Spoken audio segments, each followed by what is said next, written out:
Good day, everyone. I hope everyone is having a good time. I am to myself. Please like, subscribe, and share, and also engage me. And also, let's engage each other on the comments. So today, I'll be discussing Israel and Germany military. You know, uh, some kind of military equipment trade in terms of Germany will be now be purchasing the Arrow 3 from Israel. Before it wanted to purchase the air defense system, the Patriots, the thirds from America, but through Lockheed Martin. But it seems it has reverted its decision, and now it's going to purchase the Arrow 3 system, which is a third generation air defense system from Israel. And when you look at German and Israel relationships in terms of military, Israel is the fourth largest arms buyer. It buys German's equipment, fourth largest. So the first country that buys arms from Germany is Greece, and then followed by Turkey, and then followed by South Korea, and then Israel. And everyone knows the relationship between Germany and Israel in terms of the Holocaust, but it seems that after the event of the Holocaust, Germany and Israel relationship, rather than creating animosity, they bonded and they become great friends. In fact, it's the Israeli army that's training the German Air Force. German already decided that it was going to commit to 2% of its GDP according to NATO policies. All NATO countries must commit 2% of its GDP. For a very long time, Germany has been against upgrading its military and making its military force a capable force for aggression and to play a bigger role in world geopolitics.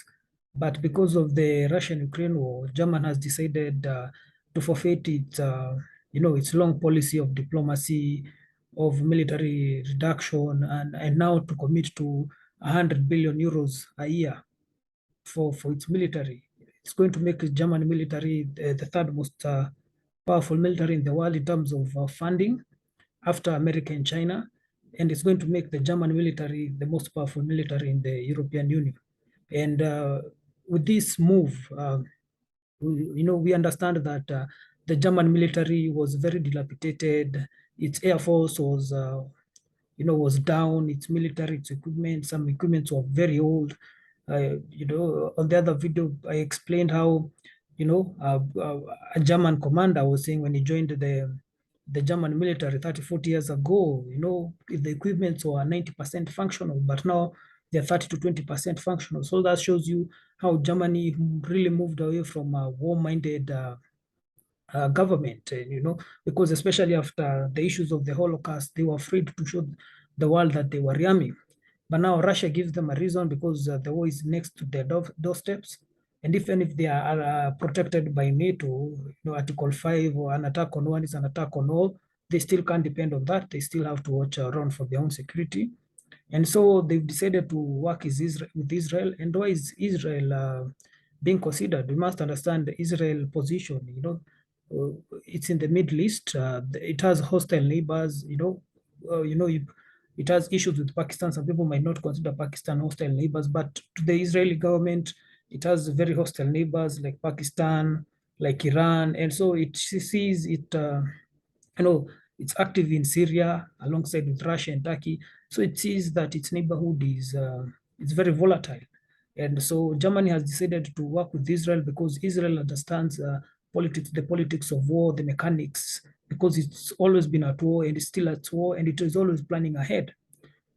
So the Arrow 3 is different from the Iron Dome. The Iron Dome is the system that Israel uses to shoot down the Hamas missiles, when they enter Israel territory. The Iron Dome is meant just for short range missiles and, not long range rockets. But the Arrow 3 has Iran in mind in terms of, ensuring that since Iran has missile capability, long range missile capabilities, so Israel needed to design a system that could detect these missiles before they reach Israel. The Arrow 3, it goes outside the Earth's atmosphere and then relaunch targets the missile and then tracks it and then destroys it. So the Arrow 3 is very good in terms of helping German air defense, because it will be able now even to track movements of missile, and also create like a shield even through Poland and near Ukraine, because now it will be able to track and also protect German skies. So the 100 billion that Germany has invested in its military, 40 billion will go to the Air Force, because the Air Force is the most dilapidated of all the armies. So the Israel military companies, they are fighting for these contracts. One German official was saying their phones haven't stopped ringing. We understand that Israel is good when it comes to cyber warfare, cyber technology, missile defense systems. Israel has one of the best Air Force pilots. Germans, German Air Force has been trained in Israel, because the Israeli Air Force has to make continuous maneuvers in Syria, around Iran. So Israel is always active, and this has prompted Germany to work with it. And when you look at how the relation really, became solid, was after the collapse of USSR, because before, we must understand that. Germany was divided into two. It was the East Germany, and then we had the West Germany.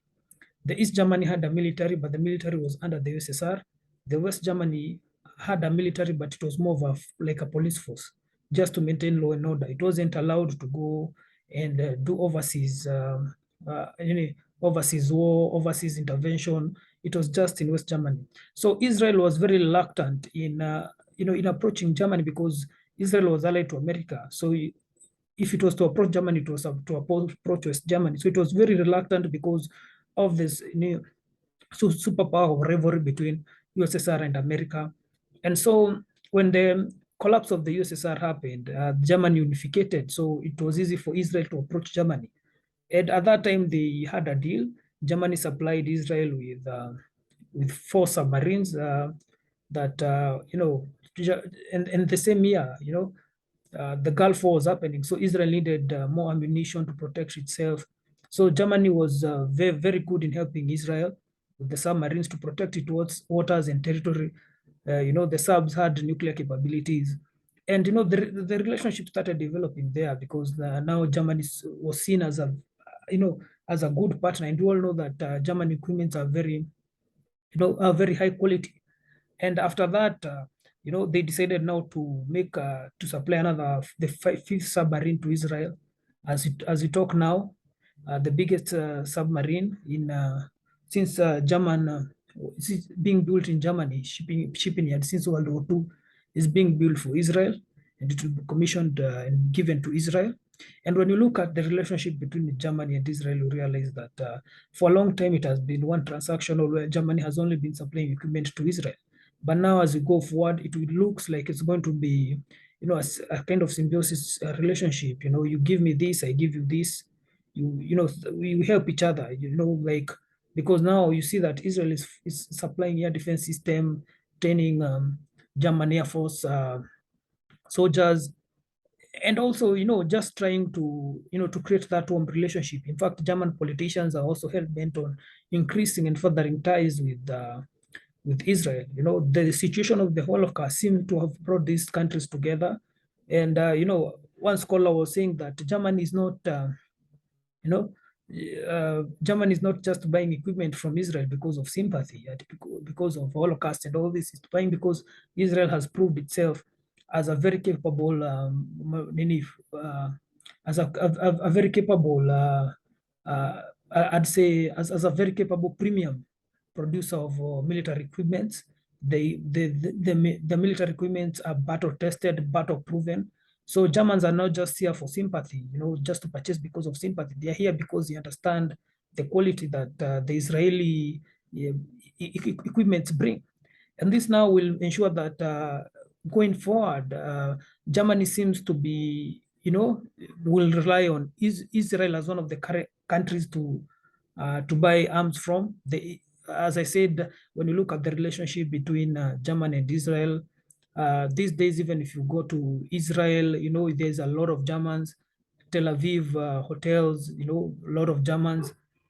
German Air Force men are being trained in Israeli Air Force bases. They are being trained. Uh, you know, there's even that friendship where you find that German cadets and German and Israeli cadets are in Israel are staying together, interacting family to family, eating together. So there's that interaction. I was reading an article of an Israeli professor who was saying that professor in military and war and German relationship with Israel, who was saying that every time these days when he takes a plane from Germany to Israel, sometimes he sits with generals going to Israel to for military, deals when he's around Tel Aviv. These days interacts, there's a lot of German Israel presence in Tel Aviv. And this deal came when during the G7 summit when Lapid, the defense minister of Israel, met with Olaf Scholz, the chancellor of Germany. And they came and agreed that they will support each other and ensure that they try to share ideas and protect each other, because the deal of the Arrow 3 also will involve like some kind of technology transfer, working together in cooperation. The deal will cost $3 billion, and this is for just the first batch of the Arrow 3. The other thing that also people need to understand is that Germany also has, the last 4 months, had purchased armed drones that will be used in the German Air Force, for about $160 million. So it seems that the relationship is continuous building between Israel and Germany. And I think the next alliance that we should watch out is German-Israeli relationship. It's not uncommon, because you have to remember also Japan and America were adversaries in the World War, but now they are great friends. They work together. The economies are tied. So it's not abnormal for countries that were in adversary to integrate and become one. And this only builds their ties closer. Before, Germany was a bit reluctant to work with Israel because Angela Merkel policy was more of even if we are selling you arms and working, you need at least to, the issue of Palestine was still an issue for Angela Merkel. We need to remember that Angela Merkel was a diplomat. If you look at how she governed Germany, she was a diplomat. I know people have issues about her because of her country depending on oil, but I talked about that in another video, trying to explain why she had no choice, because Russia hook on Germany through oil and gas was done way before even Merkel was even considered she will ever run for government. It started in the 1950s. So when Merkel came, she found a foundation that was already strong and powerful, and she found that Germany was already heavily dependent on Russian oil and gas, and there's nothing she could do about it, because the program started in the 1950s. The German industry already in too deep with Russian gas, and the fact that it was so cheap, it made that German industry became competitive worldwide. And when she came, even if she tried, it was very hard. And you also need to understand that probably the country had also had liners. There are people who believed that it wasn't an Angela Merkel decision just to depend on Russia for oil and gas. Probably there were people in the government, especially the industry people, who were pushing that we need Russian oil and gas because it's cheap, it's affordable, it makes us competitive. But now, because of the energy crisis, you can see that Germany is now starting to become one of the most expensive places to do business with. So I think that's what Angela Merkel understood, and these industry players. And it's sad that this war has now transformed, because now they seem to be, an arms race between Europe and all these countries. And when you look at there's more of an arms race, and this probably won't signal the purchase of Israel entering, into the American Israel and Germany working together. This now will signal probably to Russia, to China, to push its arms race capabilities. And this is not good news. It won't just tell the other side that now we are doing this, you guys stay down. No, it will push even more to think militarily. So this is a partnership that we need to watch, and it's continuing to get stronger. And I just hope that you guys No, we'll just continue watching. I'll continue interpreting the geopolitical situation. Right now, as we know, Israel is about to supply gas to Europe. It's now its military industrial complex is about to supply military hardware to Europe. So it seems that Europe is going to uh, to be making some, not just money, but also becoming a very big influence in European and especially Germany politics. And it's going to become a very big influence. And if you look at right now it's choosing sides. If you look at the alliances that have been formed, one cannot also underestimate the Western side, because it's not just Europe and NATO. You see countries like Israel supporting the movement. And we just wait and see, and we'll just keep watching. So thank you guys always for supporting, and I hope that we can talk again. Please engage me, and cheers.